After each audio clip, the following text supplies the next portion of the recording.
책은 187페이지 보시고요. 올해부터는 논문 써야 돼서 저도 학교를 매주, 요즘 방학 때도 계속 가는데, 지도 교수님이 고등학교 1년 후배예요. 지도 교수님이 제 1년 후배예요. 그래서 공부를 늦게 시작하니까 그런 일이 벌어지더라고요. 그래서 몰랐는데 갔더니, 뭐 이렇게 하다가, 좀 공주사대 보고 나왔거든요. 공주에서 학교 나와서. 그래서 공주사대 보고 나왔는데, 거기 나오셨어요? 그래서 네. 그랬더니 몇 회세요? 그래서 35회인데요. 그랬더니, 대뜸 90도로 인사를 하면서 제가 36회 누구입니다. 말하더니, 아유, 왜 이러시냐고. 그래서 그분이 지도 교수님이 돼갖고, 그래서 말로는 선배님 하면서, 아유, 천천히 하세요. 논문 쓰는 거 뭐 오래 걸려요. 그러면서 지난주에 갔을 때는 이게 뭘 툭 던져주시는 거예요. 그러더니 한번 살펴보세요. 그래서 요번 주에 갔더니 뭐 나온 거 없어요. 일주일 만에 막 그렇게 하시더라고요. 그래서 그러니까 말로는 천천히 하세요. 뭐 느긋하게 하셔도 됩니다라고 하지만 예, 그거는 그냥 허례허식이고 실제로는 겁나 빡센 거예요. 이것도 마찬가지예요. 말로는 공부할 때는 뭐 천천히 하셔도 돼요. 할 거 나중에 가면 하면 돼요. 뭐 이렇게 하지만 그 와중에도 하는 던져지는 것들에 대해서는 확실하게 하셔야죠. 그래서 그게 이제 쌓이는 게 실력이니까. 그래서 학교 수업하고 여기 학원 수업하고 가장 큰 차이는 학교 수업은 진도 못 나가도 돼요. 왜냐면 시험 문제를 제가 내니까 제가 가리킨 범위 내에서 그냥 좀 쉽게 내고 싶으면 쉽게 내고 어렵게 내고 싶으면 그렇게 하는데 이건 그게 아니잖아요. 시험 문제를 제가 내는 게 아니잖아요. 그러면 저도 어차피 이 책 안에서 시험 문제 나올 거로 예상되는 것들을 몇 개를 뽑아 놨을 거예요, 아마. 그래서 그거를 어떻게든 설명을 해서 해야 될 부분들이 있는 거예요. 그러니까 저도 제 의지와는 상관없이 쫓기는 부분이 있는 거고, 여러분들도 여러분들 의지와 상관없이 쫓기는 부분이 있는 거예요. 그래서 학교 수업은 이렇게 빡세게 안 나가요. 되게 널널하게 나가고, 휴강도 자주 하고, 뭐, 애들이, 뭐, 예를 들어서, 뭐, 항상 2학기 때는 한 번 쉬는 게, 부동산학과니까 시험 볼 때 있잖아요. 공인중개사 시험 볼 때. 그때는 한 2주 전부터 휴강하자고 그래요. 공부해야 된다고. 그러니까 예를 들어서 다음 주에 시험이다. 그러면 요번 주에 뭐, 그러니까 그 전주죠. 그 전주에 다음 주에 공부하시게 좀 휴강 좀 해주시면 안 돼요. 그럼 휴강 해줘요. 그러면 시험 보는 주에도 또 휴강을 해야 될 거 아니에요. 그 주 토요일 날 시험 보니까. 2주를 휴강하게 꼭 만들더라고요, 애들이. 그래서 그렇게 머리가 좋아요, 요즘 애들은. 그래서, 그러면 시험을 다 보느냐. 수업 듣는 애들이 한 40명 되면 한 10명밖에 안 봐요. 그럼 나머지 30명은 가만히 있는 거예요. 시험 보지도 않으면서 그 10명이 시험 보기에 좀 공부하게 휴강 좀 해주세요. 그러면 가만히 있다가 휴강하는 거예요. 그래서 실제 수업을 하는 거는 한 16주 정도 수업한다고 하면 한 12주? 시험 보고 뭐 이러는 거 빼면. 이거 되게 널널해요. 널널하게 수업 나가는데 이건 그렇게 못하죠. 왜냐면 제가 시험 문제 내는 게 아니니까. 저도 제가 시험 문제 낼 것 같으면 시험 문제 낼 거 40문제만 딱 가르쳐 드리고 딸딸딸 외우세요 하면 좋잖아요. 그렇게 하면은 성적도 잘 나오고 그럴 텐데 그렇게가 안 되니까 어쩔 수 없어요. 그래서 뭐 진도 나갈 건 많고 해야 될 일은 많고 그것도 한 번에 다도 못 나가요. 8주 만에는. 그래서 중간중간에 끊어서 나가고 뭐 이번 달에는 여기까지 다음 달에는 여기까지. 그래서 개론 과목의 특징은 처음에 들을 때 11월 1월에 들을 때는 좀 쉬웠던 게 뒤로 갈수록 점점점 어려워져요. 다른 과목들은 반대죠. 특히나 민법 같은 경우에는 처음에는 무슨 얘기인지 하나도 못 알아들었다가 뒤로 갈수록 점점점 쉬워져요. 왜냐면 내가 공부한 게 많아지고 읽어본 것들이 많아지고 그게 쌓이니까. 근데 개론은 여기까지만 하면 될 것 같아서 여기까지 했더니 그 다음 달에는 그거보다 더 나가는 거예요. 진도가. 그거보다 더 나가고. 그래야지 문제를 푸니까. 그래서 개론 과목의 특징은 뒤로 갈수록 더 어려워집니다. 특히나 문제풀이만 갔을 때가 최절정이죠. 문제풀이에서는 뭐 책에서 배웠던 거 하여튼 저 이상한데 구석지 있는 것까지도 뽑아내서 문제를 만드니까. 예를 들면 지금 효율적 시장이론 설명드린 것도 다가 아니에요, 이게. 효율적 시장의 종료에서 끝나는 게 아니라 그 뒤에 뭐 할당 효율적 시장이라는 거에 대한 설명도 해야 되고 계산 문제까지 나와요, 시험 문제. 근데 그거를 1월 달부터 다 설명을 드리면 못 따라와요. 그러니까 끊어서 가는 거죠, 끊어서. 그러니까 나중에 한 5월 달쯤 가면 그 186페이지 나와 있는 뭐 계산 문제 푸는 얘기가 있어요, 그것도. 지금 뭐 계산 문제인 건지 잘 안 보이실 텐데. 어쨌든 그런 계산 문제도 시험에 나옵니다. 그리고 문제집에 가면 이걸 가지고 계산 문제를 뭐 서너 개씩 넣어놓은 거예요.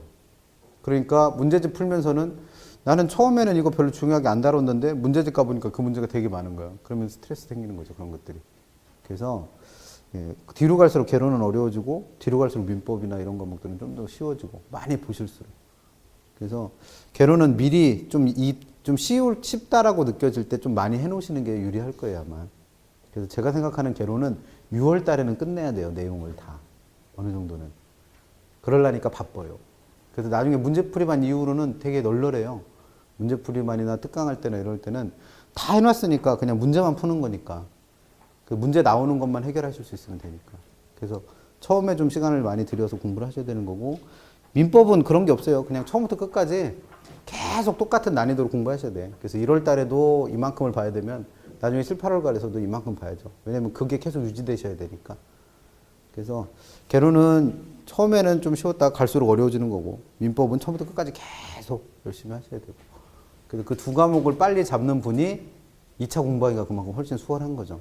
그러니까 시간 여유 많을 때, 그러니까 1, 2월, 3, 4월 이때 좀 공부를 해 놓으셔야 될 거예요 아마 1차 과목은. 그래야지 나중에 가서 아 올해는 1차만 하고 2차는 포기할게요 라는 얘기가 안 나와요. 근데 지금 1차에서 민법하고 개론을 못 잡아놓으면 5, 6월 달에는 1, 2차도 부담스러운 데다가 그때는 2차가 또 되게 열심히 치고 나오니까. 그래서 시간 있을 때 좀 공부를 하시라는 얘기로 계속 하는 겁니다. 187페이지 입지론부터 볼게요. 입지론.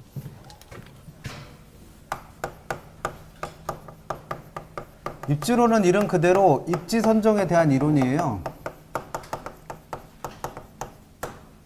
그래서 이 입지 선정이라는 거의 개념이 두 가지 정도로 정리될 수 있습니다. 하나는 첫 번째, 내가 이용하려는 어떤 용도에 적합한 토지를 발견하는 것도 입지 선정이라 부르는 거고, 또 내가 가지고 있는 토지에 적합한 용도를 발견하는 것도 입지 선정이라 불러요.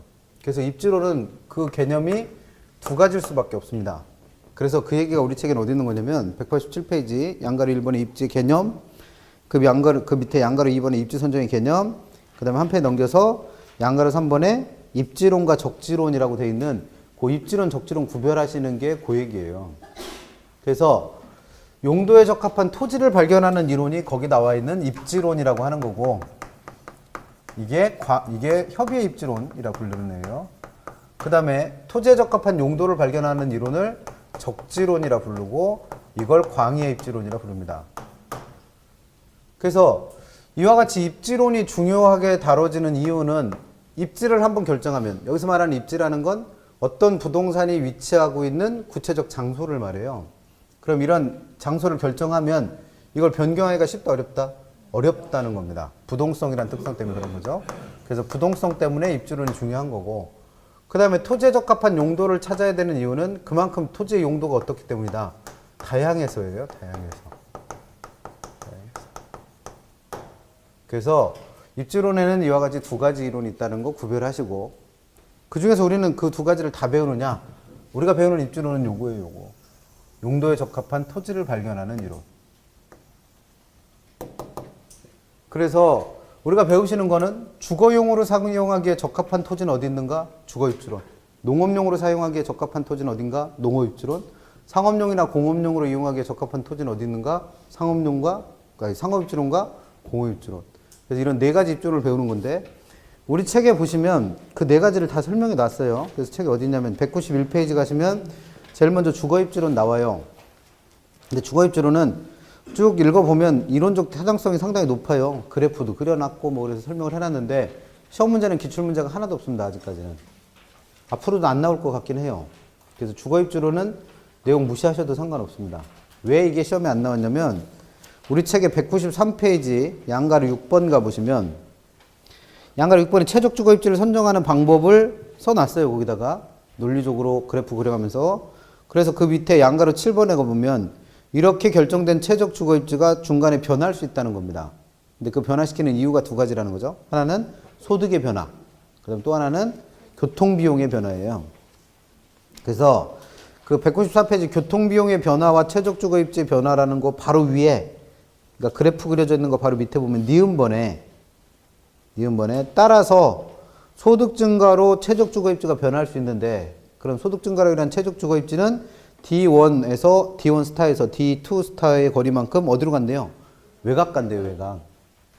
그러니까 지금 여기 설명되어 있는 주거입지론에 따르면 소득이 늘어나면 사람들은 집을 구하기 위해서 어디로 간다? 외곽으로 간다는 거예요. 근데 우리나라에서는 로또 맞았어요. 그래서 한 20억쯤 당첨됐어. 그럼 집 새로 사겠죠? 그럼 어디로 가실 거예요? 도심으로 가요, 도심으로. 왜? 우리나라는 최고 비싼 주거지역들이 다 어디에 있어요? 도심에 있어. 도심에. 그러면 여기 나와 있는 얘기는 우리나라 얘기가 아니라 미국 얘기라는 거예요. 왜냐면 미국은 대도시는 상업지역이고 그 외곽에 있는 소위 말하는 무슨 카운티라고 하는 데에 고급주택 지역들이 따로 있어요. 그러니까 미국 애들은 돈을 벌면 소득이 늘어나면 어디로 간다? 외곽 갑니다, 외곽. 그래서 돈이 없을 때는 복닥거리는 아파트 좁은 데 살다가 돈이 많아지면 외곽에 있는 뭐 대지만 해서 뭐 10,000평쯤 되는 방이 한 7, 8개씩 있는 그런 아파트, 그런 집으로 이사를 가는 거죠. 그러니까 이건 우리나라 얘기가 아니에요. 그러면 시험 문제에서 만약에 이대로 냈다고 가정을 해봐요. 따라서 소득 증가로 인한 최적 주거 입지는 외곽으로 이동한다. 이렇게 시험 문제 냈습니다. 그럼 이걸 맞았다고 그래야 돼요? 책에 나와 있는 대로는 맞았다고 해야죠. 근데 여러분들한테 물어보면 나는 외곽으로 안 가고 어디로 갈 거예요? 도심으로 갈 거예요, 도심으로. 그러니까 시험 문제 낸다, 못 낸다? 그래서 못 내요. 그래서 아직까지 안 나왔어요. 한 번도 안 나온 문제입니다. 그러니까 그래서 어떤 책은 주거 입지론은 아예 책에 쓰지도 않았어. 다른 책 가보면 시험에 안 나오는 거니까 과감하게 빼버린 거죠. 그래서 우리가 배우실 거는 상업입지론 배우고 공업입지론 배우고, 농업입지론은 이게 발전한 게 지대론이에요. 그래서 지대론 가서 농업입지론은 어차피 배워야 되기 때문에 입지론 쪽에서는 설명을 안 합니다. 그래서 입지론에서 공부하실 건 두 가지, 누구랑 누구? 상업입지론과 공업입지론 두 가지 공부하시면 돼요. 그래서 195페이지에 있는 상업입지론부터 보시자는 거죠. 그래서 이 부분은 다 아까도 정리해드렸지만 어떤 학자의 무슨 이론, 어떤 학자의 무슨 이론 공부하시는 거예요. 그래서 상업입지론에서 공부해야 될 학자는 4명 정도가 됩니다. 4명. 그래서 제일 먼저 우리 책 195페이지부터 나와 있는 크리스탈러라는 사람의 중심지 이론 배우셔야 되고, 다행인 건 이 사람은 계산 문제는 안 내요. 그 다음에 한 페이지가 아니라 198페이지 가셔서 동그라미 2번에 레일리라는 사람의 소매인력 법칙이라는 거 나옵니다. 그리고 내용 쭉 설명해 놓은 다음에 199페이지에 맨 밑에쯤에 보면 무슨 표 안에다가 박스 안에다가 식 하나 만들어 놨죠. 그래서 그 식을 이용해서 한 페이지 넘겨보시면 200페이지에는 계산 문제를 푸세요라는 게 시험에 나와요. 그 다음에 그 밑에 동그라미 3번에 컨버스의 분기점 모형 보면 내용 쭉 설명해 놓고 201페이지 맨 위쪽에 또 식 하나 정리해 놨죠. 그래서 그 식을 이용해서 마찬가지로 그 밑에 뭘 푸세요? 계산 사례 연습 푸세요. 이런 식으로 문제를 내는 거고, 그 밑에 4번에 허프라는 학자 나오는데 그 허프도 마찬가지로 내용 쭉 설명해 놓은 다음에 한 페이지 넘겨서 202페이지 계산식 하나 또 만들어 놨죠. 그래서 그 식을 이용해서 또 옆에 203페이지에는 뭔가 계산 문제를 푸세요 라는 식으로 시험에 나오는 거죠. 그래서 4사람 학자 중에서 3사람 이론이 다 계산 문제로 내는 거예요. 근데 그놈의 계산 문제가 매년 내는 거예요, 매년. 여기 있는 계산 문제들은 다 매년 나오는 거로 보시면 됩니다. 그러니까 얘는 반드시 풀어야 될 문제들로 이해하시면 돼요. 그래서 오늘은 그 계산 문제 하는 거 보는 겁니다. 일단 195페이지부터 나와 있는 계산 문제 안 나오는 거 미리 빨리 정리하죠. 크리스탈러라는 사람의 중심지 이론. 공부하실 건 2가지예요. 첫 번째, 이 사람은 중심지라는 게 형성되는 원리를 설명한 사람인데, 그 중심지가 형성되는 원리를 설명하기 위해서 사용했던 기본적인 개념들 일단 이해하셔야 되고, 그 다음에 이 사람이 얘기한 중심지라는 게 가지고 있는 특징, 이 2가지 공부하시면 됩니다. 그래서 책에 보시면 195페이지 기억번 개요에 C번 보시면 이게 크리스탈러라는 사람이 하고 싶은 얘기예요. 그래서 중심지 계층 간의 포섭 원리로서 중심지는 상대적인 크기에 따라서 고차 중심지랑 중차 중심지랑 저차 중심지로 구분이 되고, 얘가 고차 중심지일수록 저차 중심지보다 중심지의 거리도 더 멀고 다양한 중심지 기능을 갖고 있다라는 걸 설명하는 이론이 크리스탈러의 이론입니다. 그래서 그 뒤는 그 얘기를 자세히 이제 풀어서 쓴 거예요. 그럼 일단 이 사람은 중심지라는 게 뭔지를 설명하기 위해서 사용하는 기본적인 개념들이 있다는 거죠. 그래서 그 밑에 니은번에 중심지의 기능이라고 되어 있는 거에서 A번 주요 개념이라는 거와 B의 중심지의 성립 조건 일단 정리하실 필요 있는 거죠. 그래서 이 사람이 사용하는 기본적인 개념들에는 제일 먼저 중심지라는 개념이 당연히 등장하겠죠. 중심지에 대한 설명을 하고 있는 거니까. 그 다음 책에 따로 정리는 안 했는데 배우지라는 용어가 나와요. 그래서 배우지라는 게 뭔지도 일단 아셔야 되고, 그 다음 세 번째, 재화의 도달 거리 또는 재화의 도달 범위라는 거의 개념도 아셔야 되고, 그 다음 네 번째, 최소 요구치 또는 최소 요구 범위라는 거의 개념도 아시면 돼요. 그래서 이와 같은 개념들을 이용해서 중심지가 형성되는 원리 정리하시면 됩니다. 그래서 일단 중심지의 개념부터 봐요. 중심지. 책에 보시면 중심지란 각종 재화와 서비스의 공급 기능이 집중되어 배우지라는 데에다가, 그럼 배우지라는 용어가 등장하니까 이거의 개념도 일단 정리해 봐야겠죠. 그래서 그 배우지라는 거에다가 재화나 서비스를 제공해주는 중심지역을 중심지라 불러요. 그럼 이건 어떻게 생각하시면 쉽냐면, 옛날에는 이 동네에, 그러니까 뭐 천안이 좀 그래 커져갖고 여러 가지 주변에 있는 도농 복합 도시가 되면서 그 예를 들어 농촌인 면이나 읍단위를 많이 흡수를 했죠. 그러면 예를 들어서 이 동네에는 천안시 하나만 큰 동네였다. 그러면 그 주변에 있는 사람들은 물건을 사기 위해서 다 어디까지 이동을 한다는 거예요. 천안시까지 이동을 했을 거라는 거예요. 그래서 그 주변에 있는 동네, 이걸 배우지라 불러요.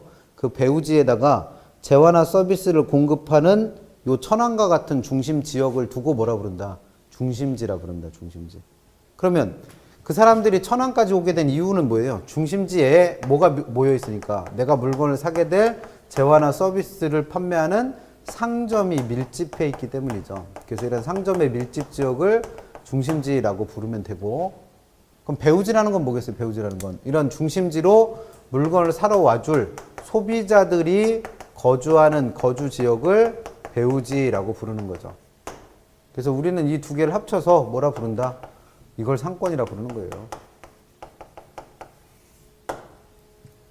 그래서 중심지 개념 이해하시면 되고, 그 다음에 재화의 도달 범위 또는 재화의 도달 거리란 이름의 개념이 다 나와 있죠. 요 재화는 어디서 공급되는 거다?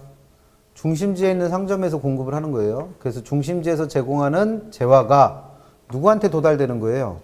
배우지에 있는 소비자에게 도달을 하는 거예요. 그래서 중심지에서 제공하는 재화가 배우지에 있는 소비자에게 도달되는 최대한의 거리를 재화의 도달거리라고 정의를 하는 겁니다. 그럼 쉽게 말하면 이 동네에 천안이라고 하는 중심지가 있다고 가정을 해봐요. 그러면 이 중심지에서 판매하는 재화나 서비스는 이만큼 떨어져 살고 있는 사람한테는 도달을 한다고 보는 거예요. 그러면 요만큼의 거리를 재화의 도달 거리라 부르는 거고, 이걸 연결하면 하나의 지역적 범위가 형성되겠죠. 이걸 두고 재화의 도달 범위라고 부릅니다. 그럼 요 점에서는 거꾸로 소비자 입장에서 생각해 보면 요 점에 살고 있는 사람까지는 재화를 사기 위해서 어디까지? 요 중심지까지 이동을 한다는 거예요. 그 최대한의 거리를 재화의 도달 거리라고 부릅니다. 그래서 요 점이 이 중심지에서 제공되는 상품에 대한 수요가 미치는 마지막 한계 지점이에요. 그래서 요 중심지에서 판매하는 재화에 대한 수요가 얼마가 될 때까지? 0이 될 때까지의 점을 연결하면 이게 재화의 도달거리고, 그걸 연결하면 하나의 지역적 범위인 재화의 도달 범위가 됩니다. 그럼 이 말은 요 점을 넘어서는 순간 이 중심지로는 물건 사러 간다, 안 간다? 안 간다는 거예요. 안 간다. 그래서 이 중심지에서 제공되는 기능이 도달하는 한계 지점. 그래서 이 지점에서, 이 중심지에서 판매하는 재화에 대한 수요가 얼마가 될 때? 0이 될 때까지의 거리를 재화의 도달거리, 재화의 도달 범위라고 부릅니다. 그럼 최소 요구치라는 건 뭐냐면, 이 중심지가 기능을 유지하려면 적어도 팔아먹어야 될 재화나 서비스의 양이 있을 거 아니에요. 그래서 이 중심지가 그 기능을 유지하려면 최소한 이만큼 안에 있는 사람들끼리는 물건을 사러 와줘야 된다 라고 한다면 요 거리를 뭐라 부르는 거고, 최소 요구치 이 지역적 범위를, 그리고 요 지역적인 내용을 최소 요구 범위라고 부르는 겁니다. 그러니까 최소 요구치라는 건 이 중심지가 존재하기 위해서, 즉 그 기능을 유지하기 위해서 필요한 최소한의 수요 수준을 말하는 거고, 거기까지의 거리 또는 거기까지의 지역적 범위를 최소 요구 범위라고 부르는 거죠. 그럼 지금 이런 상황에서는 이 중심지는 요 빨간 범위 안에 있는 사람까지만 물건을 사러 와줘도 기능은 유지한다는 거예요. 근데 실제로는 어디에 있는 사람들까지? 요 하얀색 범위 안에 있는 사람들까지 물건을 사기 위해서 이 중심지로 오는 거죠. 그러면 이 중심지는 기능을 유지할 뿐만 아니라 뭐예요? 계속 번성하겠죠. 그럼 이 지역에 뭐가 형성될 수 있다? 중심지라는 게 형성될 수 있다라는 겁니다. 그래서 크리스탈러는 중심지 이론에서 중심지가 형성되는 원리를 누구와 누구의 크기를 비교하는 거예요. 재화의 도달거리라는 거 하고 또는 재화의 도달 범위라는 거 하고 뭘 비교해서 최소 요구치라는 거의 크기를 비교해서 누가 더 클 때 재화의 도달거리가 더 클 때 이 동네에 뭐가 형성될 수 있다. 중심지가 형성될 수 있다. 이런 설명한 사람이 크리스탈러입니다. 그래서 이거는 이미 24회 때 시험에 나왔어요. 이 내용은. 그래서 크리스탈러가 사용한 기본적인 용어들과 중심지가 형성되는 원리 한번 시험에 출제했던 거죠. 24회 때. 그래서 195페이지는 내용 그거 정리하시고 그 다음에 한 페이지 넘어가 보시면 197페이지 리을번에 중심지의 계층이라고 되어 있는 게 있어요. 중심지 계층. 그래서 아까 처음에 개요에서 읽어봤던 것처럼 이 사람은 중심지를 그 중심지의 상대적 크기에 따라서 뭐함으로 나눴다? 고차 중심지라는 거하고 저차 중심지라는 거로 나눴다는 거예요.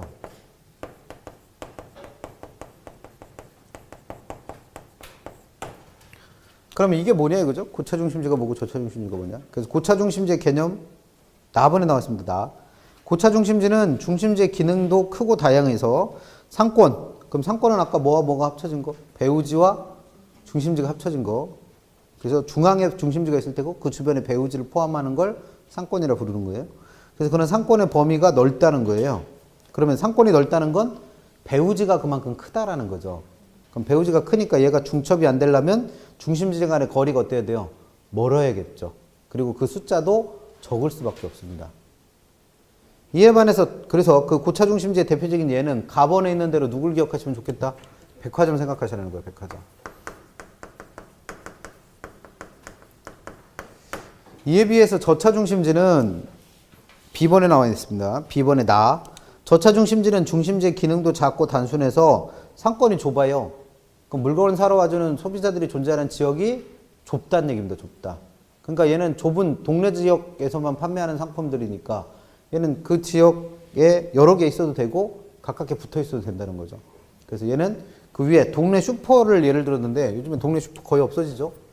편의점 생각하시면 돼요. 편의점. 그래서 고차 중심지가 나오면 백화점 생각하고 문제 푸시고 저차 중심지가 나오면 편의점 생각하고 문제를 푸시면 되는데 하고 싶은 얘기는 뭐냐면 이 사람은 이 중심지들이 갖고 있는 특징을 두 가지로 정리를 해요. 그래서 그 밑에 쭉 밑에 보시면 C번에 중심지의 계층 구조라는 거 있어요. C번에 중심지의 계층 구조. 그래서 가나다는 앞에 얘기한 거 고차 중심지와 저차 중심지 얘기한 거 다시 한번 설명을 한 거고 라번 받습니다. 라번. 그래서 이 라번을 계층의 원리라고 설명을 해요. 계층의 원리. 그럼 계층의 원리라는 건 뭐냐면 이 저차 중심지와 고차 중심지 간에는 어떤 관계가 있냐면 저차 중심지는 그 숫자가 어떻다? 많다라는 거예요. 많다. 근데 이게 어디로 갈수록 고차 중심지 쪽으로 갈수록 그 숫자가 점점점 어떻게 된다? 줄어든다는 거예요. 그래서 편의점은 그 개수가 엄청나게 많은데 백화점은 숫자가 많지 않다는 겁니다. 그래서 이거를 그림으로 그려보면 하위 계층인 저차 중심지는 그 숫자가 엄청나게 많지만 이게 어디로 갈수록 상위 계층인 고차 중심지 쪽으로 갈수록 그 수가 점점점 줄어든다는 거예요. 그래서 이게 무슨 형태를 띠고 있는 피라미드 형태를 띠고 있는 특징이 있다는 거예요. 그래서 이런 피라미드 형태의 구조를 두고 구조적으로 뭐라 부른다? 계층 구조라 불러요. 계층 구조. 그래서 이러한 고차 중심지와 저차 중심지는 무슨 구조를 띠고 있다는 거예요? 계층 구조를 띠고 있다는 거예요. 무슨 모양의? 피라미드 모양의. 그게 뜻하는 바는 저차 중심지는 수가 많지만 고차 중심지는 수가 적다라는 거죠. 이런 원리를 두고 계층의 원리라고 표현합니다. 그 내용을 설명한 게 라번이고 그 다음 한 페이지 넘겨서 198페이지 마번 가보시면 마번 요 얘기가 아까 C번 하면서 읽을 때 나왔던 포섭의 원리라는 얘기예요. 포섭의 원리. 포섭의 원리라는 건 뭐냐면 고차 중심지는 그 기능이 다양하다고 그랬잖아요. 그래서 고차 중심지는 누구의 기능을? 저차 중심지의 기능을 모두 어떻게 한다? 포함하고 있다는 거예요. 그래서 어떤 일이 생길 수 있냐면 주변에 고차 중심지가 하나가 있어요. 그러면 이 고차 중심지가 재화나 서비스를 제공하는 기능을 다 담당할 수 있기 때문에 그 고차 주변에는 저차 중심지가 있을 필요가 있다 없다? 없다라는 거예요. 그래서 고차 주변으로 갈수록 저차 중심지의 수가 점차 어떻게 된다? 감소하고 줄어든다는 겁니다. 이런 원리를 포섭의 원리라고 표현한다는 거죠. 그래서 읽어볼게요. 마번. 준차 중심지가 포용하는 저차 중심수. 이해 잘 안 되시면 중차 중심지라는 말은 빼고 읽으셔도 상관없어요. 그래서 저차 중심지의 수는 고차 중심지 쪽으로 갈수록 그 분포가 어떻게 되고 있다? 줄고 있다는 거예요. 그래서 가까운 곳에 이마트가 있으면 몇 발짝 걸어서 이마트 가면 물건 살 거 다 살 수 있으니까 주변에는 조그만 동네 마트가 있을 수가 없다는 거예요. 그래서 이마트 하나 들어서면 주변에 있는 동네 가게는 다 망하잖아요. 그런 거죠, 뭐. 그걸 무슨 원리? 포섭의 원리라고 부릅니다. 그래서 이런 원리를 이용해서 중심지 간의 관계를 설명한 사람이 크리스탈러라는 사람이라는 거죠. 24회 때 시험에 한번 나왔고 그렇게 자주 낼 만한 테마는 아닌데 그래도 어쨌든 시험에 나오니까 참고는 해 주시면 되겠죠. 그 다음에 중요한 건 아까 말씀드린 대로 그 198페이지 맨 밑에 동그라미 2번부터 설명되어 있는 레일리라는 사람부터 등장하는 계산 문제 푸는 겁니다. 그래서 레일리의 이론을 소멸력 법칙이라 불러요. 그럼 일단 책의 내용은 설명되어 있으니까 이 사람이 어떤 얘기를 했는가 내용을 설명했으니까 그거는 보는 건데 소멸력 법칙이라는 건 어떤 거냐면 이런 거예요. 이와 같은 원리로 중심지가 형성이 되면 그 중심지는 하나만 있는 게 아니라 두 개가 있을 수 있다는 거예요. 그래서 A라는 중심지와 B라는 중심지 두 개가 있다 라고 가정을 해봅니다. 그러면 이 레일리라는 사람은 이 중심지를 도시로 인식해요. 도시. 사람들은 물건을 사기 위해서 중심지라고 하는 도시로 물건을 사기 이동한다. 그럼 약간 또 얘기인데 저는 고등학교를 공주에서 나왔는데 공주에 살면 공주에는 동네가 좀 작으니까 사고 싶은 거 못 사는 때가 가끔 있어요. 상점이나 이런 게 없어서. 그러면 공주에서는 물건 사기 위해서 천안으로 가는 분도 있고 대전으로 가는 분도 있다는 얘기예요. 그러면 이 천안과 대전을 뭐로 인식하고 두 개의 중심지로 인식하고 공주라고 하는 동네가 이 중심지로 물건을 사러 가는 소비자들이 존재하는 뭐다? 배후지 또는 상권이라고 이해하자는 거죠. 그러면 공주 사람들은 물건 사기 위해서 전부 다 천안으로만 간다? 그것도 아니고 전부 다 대전으로만 간다? 더 아니어서 이 배후지 상권은 둘로 어떻게 될 수 있다? 나눠질 수 있다는 거예요. 이런 설명을 한 사람이 레일리입니다. 그래서 그 이유를 설명하기를 A라는 중심지는 배후지에 있는 소비자들을 끌어다니는 힘이 있어서 그 힘이 크게 작용을 하면 그 사람들은 어디로? A로 물건을 사러 갈 거라는 거고 마찬가지로 B라는 중심지도 소비자들을 끌어다니는 힘이 있어서 그 힘이 크게 작용을 하면 이 사람들은 B로 물건을 사러 갈 거라는 거죠. 그래서 이 레일리라는 사람은 요 힘을 이름 붙이기를 소매인력이라고 부르고 이 힘의 크기를 계산해낸 거예요. 그래서 우리도 생각해보면 되죠. 일단 물건을 사러 가기 위해서 A라는 중심지와 B라는 중심지가 있다면 이왕이면 어디로 갈 거다? 가까운 데로 갈 거예요. 가까운 데. 그래서 이 소매인력의 크기는 거리가 작을수록 이 힘이 크기가 어떻게 되는 거고? 커지는 거고 거리가 커질수록 이 힘은 작아져요. 그러니까 거리에 어떻다? 반비례합니다. 그래서 이렇게 표현해요. 근데 사람들은 멀면 그냥 안 가는 게 아니라 절대 안 가요. 그래서 가중치를 부여하기 위해서 거리의 제곱에 반비례한다 이렇게 표현합니다. 그리고 똑같은 거리상에 두 개의 중심지가 있다면 이왕이면 어디로 간다? 물건 많은 데로 갈 거라는 거예요. 그러면 물건 많은 데는 곧 큰 도시를 말하는 거죠. 그래서 인구수가 많을수록 이 힘은 크게 작용합니다. 그래서 인구수에 비례하는 거죠. 그래서 소매인력이라는 그 크기가 거리의 제곱에 반비례하고 인구수에 비례한다라는 요 식을 이용해서 뭔가를 구한 겁니다. 그래서 원래 레일리가 구한 건 우리 시험에서는 그걸 이제 응용해서 내는 건데 원래 레일리가 구한 건 이 배후지에 있는 사람들 중에 A로 가는 사람이 몇 %나 되고 B로 가는 사람들이 몇 %나 되는가 그 비율을 구하려고 한 거예요. 그래서 우리 책에는 그 비율을 구하는 식을 써놓은 겁니다. 근데 이 식을 외워야지 이 문제를 무조건 푸냐? 아니에요. 그거 안 외우고 푸는 게 우리 목적이에요. 왜냐면 그 식 외우는 게 더 힘들어. 그러니까 문제 푸실 때는 어떻게 하냐면 일단 레일리의 문제가 나왔다. 그럼 요 식만 하나 기억해 내시고 요 식을 이용해서 뭔가를 구하라고 낸다는 거예요. 뭔가를 구해라. 그럼 그 구할 수 있는 게 뭔지 확인해 보면 첫 번째 당연하게도 이거는 뭘 구하는 식이니까 A라는 중심지와 B라는 중심지의 뭐의 크기? 소매인력의 크기를 구하는 식이니까 당연하게도 소매인력 구할 수 있겠죠. A 중심지와 B 중심지의 소매인력 구할 수 있을 거예요. 그 다음에 두 번째는 뭘 구할 수 있다? 이 배우지에 있는 사람 중에 A로 가는 사람이 몇 프로고 B로 가는 사람이 몇 프로인지를 구할 수 있어요. 그걸 구매 유인 비율 또는 우리 책에서는 구매 지향 비율이라고도 표현하는데 비율 구할 수 있다는 거예요. 비율. 그 다음 세 번째, 이 비율을 알고 있으면 이 배우지에 살고 있는 소비자의 수를 알고 있어요. 예를 들어서 여기에 10,000명 산다. 그럼 10,000명 중에 A로 오는 사람은 몇 명이고 B로 오는 사람이 몇 명인지 각 중심지에 뭐도 알 수 있어요. 이용객 수도 알 수 있어요. 그럼 네 번째, 이 이용객들이 1인당 지출하는 돈도 알고 있다면 그 이용객 수에다 그 돈을 곱해서 각 중심지가 벌게 될 뭐도 구할 수 있다? 매출액도 구할 수 있습니다. 그래서 레일리의 시험 문제가 나오면 이 식을 이용해서 이 중에 뭔가를 구하라고 돼요. 그럼 구하는 방법은 그 식 외우시지 마시고 한 페이지 넘겨서 실제 문제 가지고 설명을 해볼게요. 계산 사례 연습 보시면 A도시와 B도시 사이에 위치하고 있는 C도시가 있다. 그러면 지금 예를 든 거로 친다면 A도시 있고 B도시 있고 그 사이에 뭐가 있다? C도시가 있다는 거예요. C도시. 그럼 이 배우지를 C도시로 인식을 하는 거죠.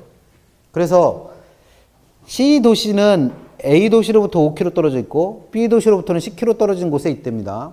그리고 A도시 인구는 5만이고 B도시 인구는 10만, C도시 인구는 3만이래요. 그러면 A와 C 사이가 얼마큼 떨어져 있다는 얘기고 5km. 그 다음에 B와 C 사이에는 10km 떨어져 있다는 얘기예요.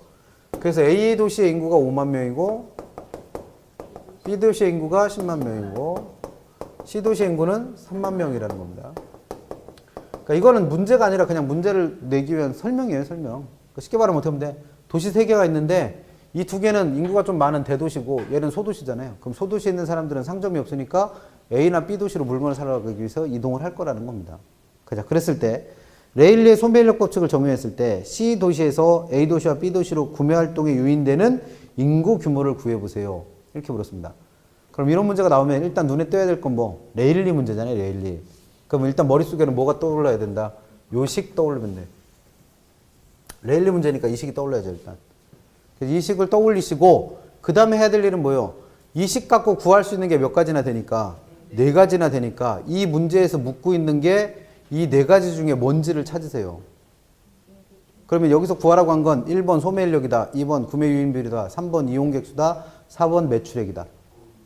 1, 2, 3, 4번 중에 뭐 구하라는 거예요? 한국 사람이잖아 다. 한국말을 읽었잖아. 뭐 구하라는 거예요? 1, 2, 3, 4번 중에 2번 구하라는 거요? 그럼 거기에 비율 퍼센트로 나왔어야지 답이. 뭐 구하라는 거예요? 이용객 수 구하라는 거예요. 한국 사람인데 한국말 읽었는데 왜 이해를 못해? 비율을 구하라고 그랬으면 비율은 답이 뭐가 돼야 돼요? 퍼센트가 됐어야지. 근데 여기서 뭘 구하라고 했어? 인구 규모. 그럼 인구 규모는 이 중에 가장 비슷한 말이 뭐예요? 이용객 수요 그냥. 그 정도도 연결을 못해요. 고객 수라고 나와야지 풀 수 있는 거야 이거는. 인구 규모를 구하라는 거예요. 그 어디로 가는 A와 B로 가는 인구수를 구하라는 겁니다. 사람 수 구하라는 거예요. 그럼 몇 번 구하는 거다? 3번 구하는 거다라고 이해하시면 돼요.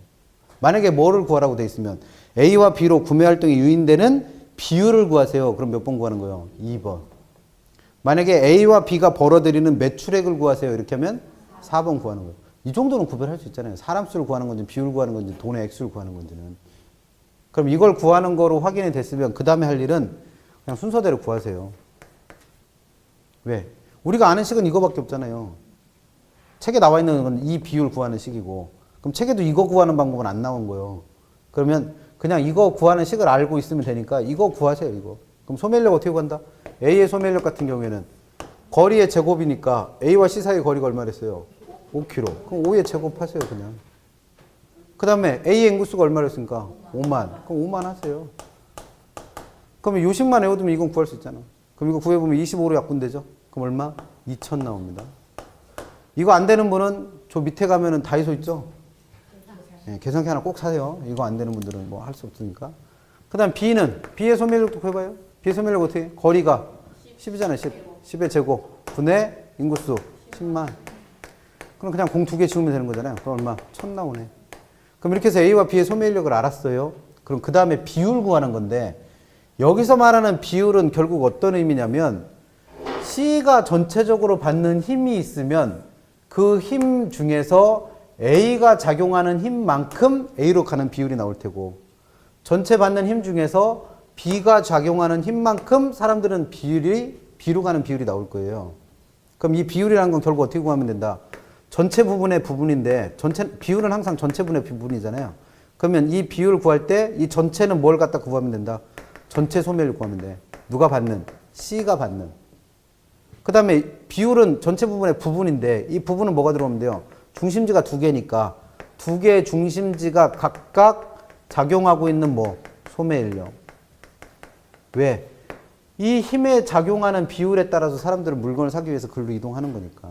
그럼 이렇게 하면 비율 나오는 거예요. 그럼 비율 구해봐요. A의 비율을 구하고 싶다. 그럼 어떻게 해라? 전체 힘. 그럼 전체 힘이니까 이거 두 개 더하면 되네. 그럼 2000 더하기 1000. 그러면 3000 나오는 거죠. 그러면 위에 들어갈 건 뭐예요? 각 중심지니까 A의 힘. 그럼 얼마? 2000. 그럼 얼마 나오는 거예요? 3분의 2 나오네. 비율 굳이 계산할 필요 없으니까. 퍼센트까지는 딱 안 떨어지니까. 그럼 여기까지 구했으면 그 다음에 답 나왔죠, 뭘. 이게 말이 뭐예요? 3만 명 중에서 얼마가? 3분의 2가 A로 가고 3분의 1은 B로 간다는 얘기예요. 그럼 A로 갈 사람 얼마? 2만. B로 갈 사람? 10,000. 다 구했네, 뭘. 이해 못하는 분들 위해서 다음까지. B도 구해봐요, B. B의 비율은 어떻게 구하면 돼요? 전체 힘 얼마? 2000 더하기 1000 분의 B가 주는 힘 1000. 그럼 이게 B로 가는 비율이 나온다는 거예요. B가 작용하는 힘의 비율이니까. 그러면 3분의 1 나오는 거죠. 그러면 우리 보고 구하라고 한 이용객 수를 구하기 위해서는 일단 C에 있는 사람이 얼마니까? 3만 명이니까 그 3만 명 곱하기 비율 곱하면 될 거 아니에요. A로 가는 비율이 얼마라고 했습니까? 3분의 2. 그럼 이거 두 개 곱하면 2만 명 간다는 얘기고. 그 다음 B로 가는 비율은 3분의 1이니까 그러면 10,000명 되는 거죠. 이게 뭐가 어려워? 식을 뭐하러 외워요? 소멸력 구하는 식만 알고 있으면 이거 구해서 이거 구하면 되는 거죠. 만약에 문제에서 지금은 이용객 수까지만 구하라고 그랬는데 매출액을 구하라고 하면서 이 사람들이 1인당 상점에 가면 쓰는 돈이 100원이다. 그럼 그 말은 뭐예요? A로는 2만 명이 와서 얼마씩 쓰고 간 거예요? 100원씩. 그럼 얼마 벌어요? 200만 원 벌 테고. B로 와서는 10,000명이 와서 또 얼마씩 쓰고 간 거니까 100원씩 쓰고 간 거니까 100만 원 벌었겠죠. 그럼 매출액도 구하는 거예요. 그러니까 식 외우려고 하지 마시고, 외워서 푸는 거 안 말려요. 누가 말려? 이 비율 구하는 식이니까. 그거를 구하셔도 상관은 없는데, 그걸 뭐하러 외우냐 이거예요. 그냥 이 논리대로 푸시면 되는데. 식은 요 두 개를 결합해서 그냥 식으로 정리한 것 뿐이에요. 구하는 식이. 그래서 그냥 그걸 풀어서 이해하면 되는 거죠. 그 다음에 똑같은 얘기가 201페이지 4번에는 허프의 모형이 나오는데, 허프도 레일리하고 똑같아요. 그래서 같이 설명할게요. 허프의 확률 모형인데 기본적으로 둘은 어떻다? 똑같아요. 똑같은 사람들이요. 근데 차이가 있다면 어떤 차이가 있냐면 허프의 확률 모형에서는 첫 번째 레일리는 중심지를 뭐로 본다? 도시로 본다고 그랬어. 도시. 근데 사실 우리가 도시를 가는 이유는 뭐예요? 그 도시 안에 있는 상점을 가기 위해서예요. 그래서 허프의 확률 모형에서는 중심지는 도시가 아니라 도시 내에 있는 뭐다? 상점이다 라고 주장을 한 거고, 그 다음에 레일리는 중심지가 딱 두 개 있는 경우만 설명합니다. 그래서 일로 가느냐에 대한 결정론적 접근이라고 표현을 해요.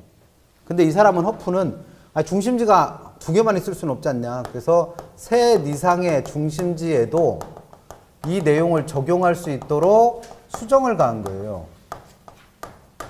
그리고 세 번째 가장 큰 차이인데, 이 사람은 요 거리를 판단할 때 우리 위치로서의 부동산 배울 때 거리에는 종류가 몇 가지 있었다?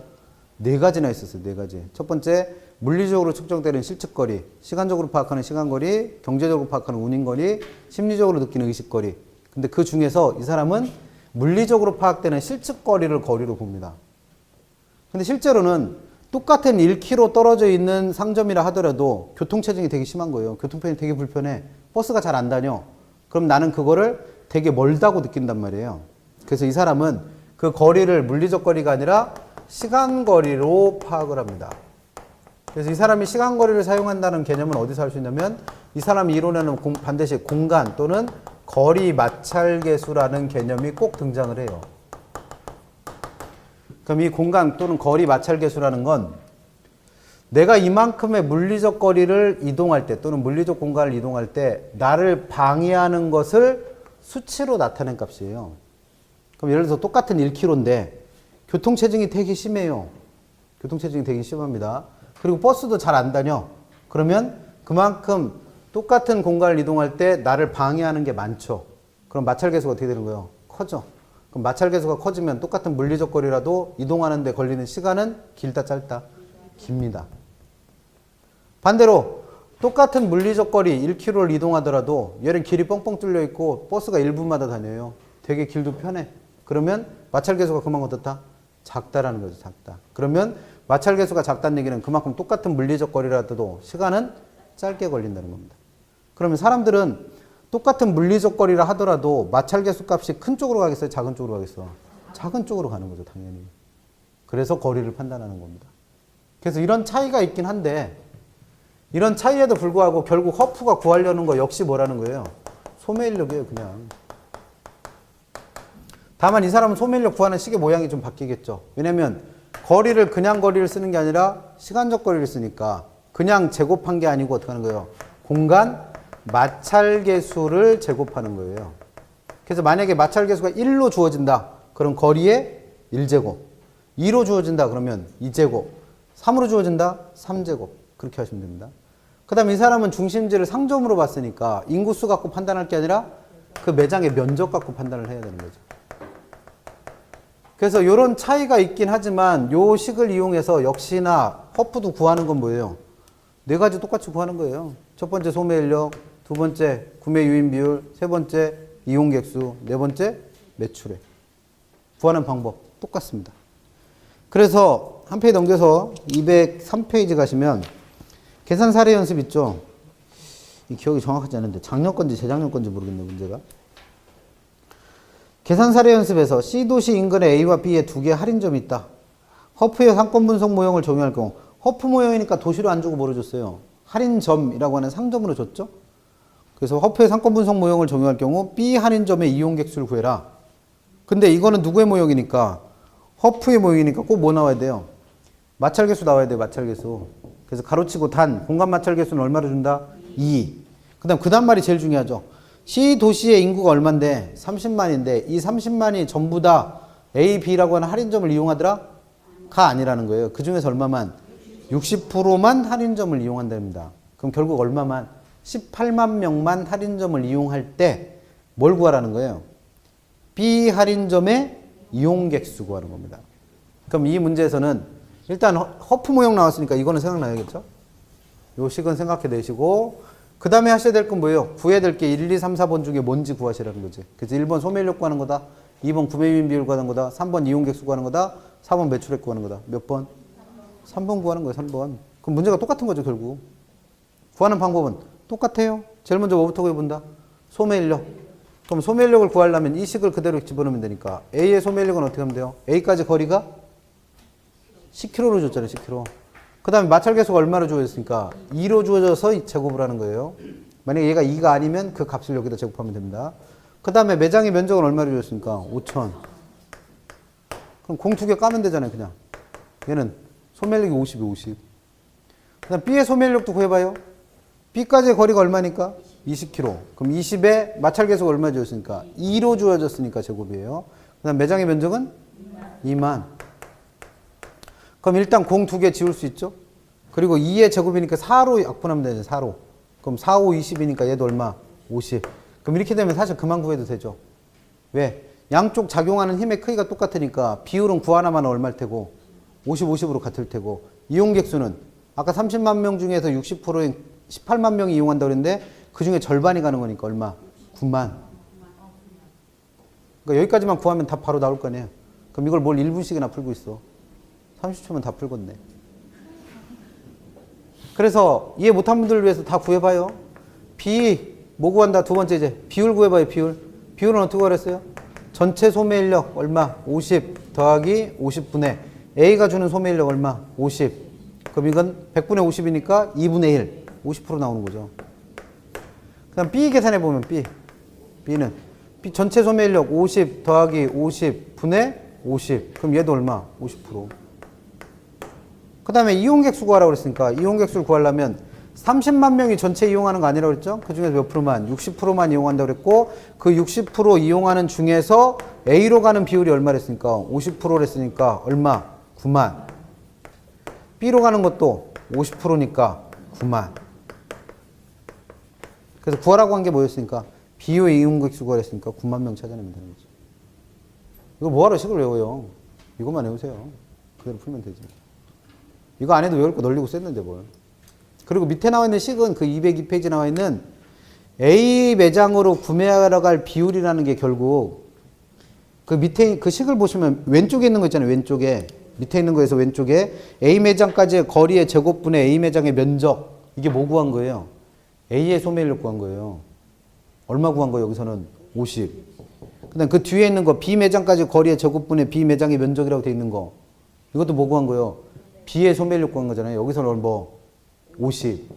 그럼 위에 들어간 건 뭐예요? A 매장까지 거리의 제곱분의 A 매장의 면적. A의 소매인력 구한 거. 여기서는 얼마? 50. 그러면 50 더하기 50분의 50 한 거잖아요. 그러니까 그거 식을 뭐하러 외워? 그냥 이해하시면 되지. 그렇게 푸시라는 거예요. 그렇게. 그리고 치기 틀렸죠. 거기 보면 다음과 같다라고 해서 그 바로 위에 보면 공간 마찰 계수를 얼마로 가정했기 때문에 2로 가정했기 때문에 제곱을 한 거예요. 정확하게는 그 제곱 들어갈 자리에 누가 들어가야 돼? 공간 마찰 계수가 들어가야 돼요.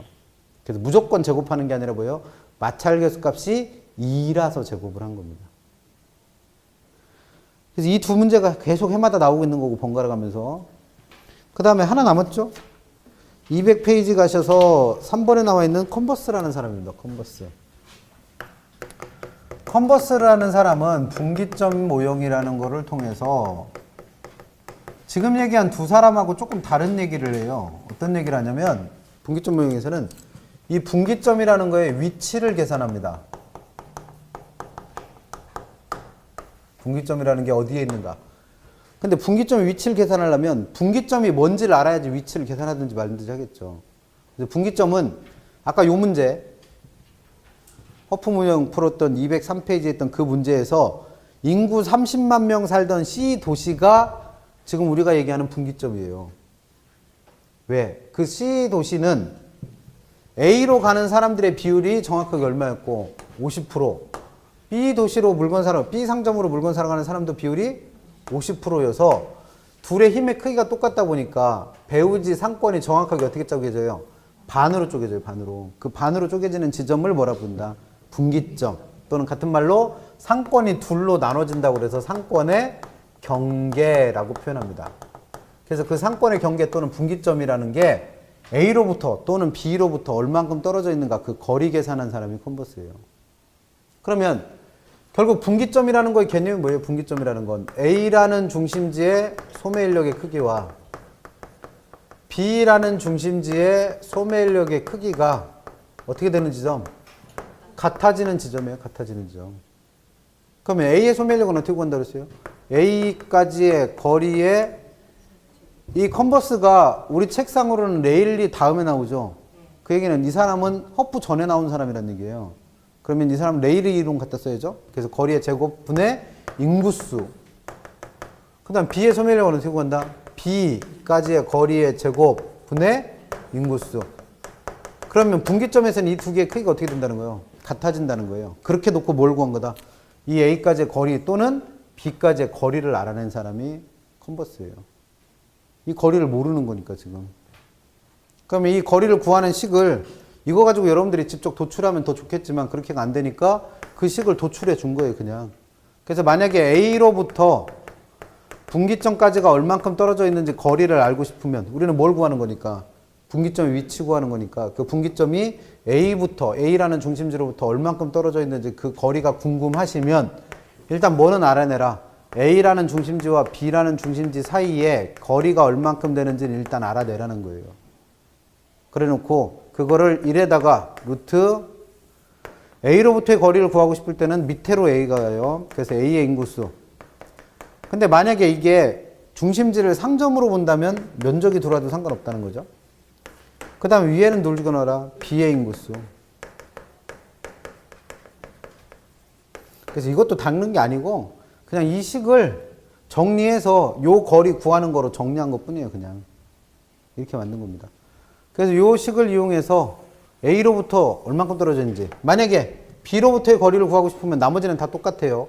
A, B 사이의 거리는 A부터 재든 B부터 재든 거리가 똑같으니까 다만 구할 때 요 둘의 위치를 어떻게 하면 돼? 바꾸시면 돼요. 그럼 얘도 마찬가지로 맨날 얘기하는 것보다 문제 푸는 게 편하니까 201페이지에 있는 문제 봅니다. 18회 때 유일하게 나왔던 계산 문제. 컨버스 문제는 딱 한 번 나왔어요. 지금까지 18회 때 계산 문제로 딱 한 번 물었습니다. 어떤 도시에 쇼핑센터 A와 B가 있습니다. 두 쇼핑센터 간의 거리가 8km다. 그럼 이 8km가 뭘 준 거예요? A, B 사이 거리 준 거예요. A, B 사이 거리. 그럼 A, B 사이 거리가 얼마다? 8km라는 거예요. 그리고 A 쇼핑센터의 면적은 얼마? 1000. B 쇼핑센터의 면적은 9000이다. 컨버스의 분기점 모형에 따른 두 쇼핑센터의 상권 경계. 즉 분기점은 어디에 있는가? 근데 이건 A로부터도 구할 수도 있고 B로부터도 구할 수도 있죠. 근데 문제에서 보니까 다 어디로부터를 찾고 있어요? A로부터를 찾고 있어요. 그러면 우리도 A로부터 구하면 되죠, 뭘. 그럼 A로부터의 거리를 구하려면 8km를 1 더하기 루트 밑에 누구 들어가라는 거예요? A. 그럼 A가 얼마니까 면적이 1000. 위에는 B. B의 면적은 얼마니까? 9000. 그럼 이거 구하시면 되죠, 뭘. 그럼 1000으로 약분되죠? 그럼 얘는 9만 남아요, 9. 그럼 루트 9를 제곱근 계산하면 루트 9는 루트 3의 제곱이니까 얘랑 벗어주면 3 나오죠, 3. 그럼 얘가 3이에요, 3. 그럼 3에다 1 더하니까 4. 그럼 4로 8km 나누면 2km. 그럼 2km는 어디로부터 떨어진 2km? A로부터 떨어진 거리가 2km입니다. 그럼 이걸 만약에 B로부터 거리도 구해봐요, B로부터. 만약에 문제에서 B로부터 구해라 라고 나오면 위에는 8km 들어가는 거 똑같고 1 더하기 루트 밑에 누구 들어간다? B 9000. 그 다음 위에는 A 1000. 그럼 얘도 1000으로 약분되니까 얼마 돼요? 9분의 1 되잖아요. 9분의 1. 그럼 루트 9분의 1은 얼마? 이거는 잘하더니 왜 이건 또 못해? 9분의 1은 3분의 1의 제곱 아니에요. 그럼 이거 루트 씌우면 되니까 얘는 얼마 나와? 3분의 1 나오죠. 3분의 1. 그럼 1에다가 3분의 1 더하면 얼마예요? 1에다가 3분의 1 더하면 얼마냐니까? 얘는 3분의 3 아니에요. 3분의 3. 그럼 얘는 3분의 4. 위에는 8km니까 1분의 8. 그럼 가까운 애들끼리 곱해서 밑으로 보내랬죠? 4. 멀리 있는 애들끼리 곱해서 위로 보내랬죠? 24. 그러면 6, 4, 14. 6km 나오네. 6km. 어디 가서 이런 거 어렵다는 얘기 하지 마요. 창피해, 이거는. 그러니까 개로는 어디 가서 나 저거 못 알아듣겠어 그러면 그게 자랑이 아니요. 창피한 얘기잖아요, 솔직히. 이거 다 학교 다닐 때 배운 거 아니야? 1 더하기 3분의 1을 나는 어려워서 못 하겠어. 어디 가서 이런 얘기 하면 안 돼. 특히 우리 애들이 알면 안 돼. 엄마 욕해. 엄마 흉봐. 그럼 권위 안 서. 안 돼요. 이런 얘기는 아는 것처럼 해야 돼, 무조건. 그런 얘기입니다. 그러면 이거 정리해보면 어떤 얘기예요? A, B 사이가 얼마큼 떨어졌다는 얘기예요? A, B 사이가 전체는 얼마 떨어졌다? 8km. 근데 그 사이 어딘가에 뭐가 있다는 거예요? 분기점이 있다는 거죠? 근데 그 분기점의 위치가 A로부터는 얼마 떨어졌다는 얘기고 2km. 그럼 당연하게 B로부터는 얼마 떨어졌다는 얘기예요? 6km. 그래서 2km, 6km 다 구한 거죠. 안 어려워, 이거. 어디 가서 어렵다고 하면 안 돼. 애들이 엄마 흉봐. 그래서 얘는 해마다 나오는 문제인데 별로 안 어렵습니다, 풀 때. 그래서 1년 내내 연습해서 풀 거예요, 결국. 이걸 똑같은 걸 1년 내내 풀면 설마 못 풀겠어? 그게 우리 목표입니다. 여기까지 하시고 뒤에 상호입질은 다른 얘기들 나온 거 많은데 그거는 다 외울 거예요, 어차피. 나중에 차근차근 하시도록 하고 책은 212페이지 나와 있는 공호입질원 정리하고 정책론 들어갈게요. 잠깐만 쉬었다가 212페이지부터 하겠습니다.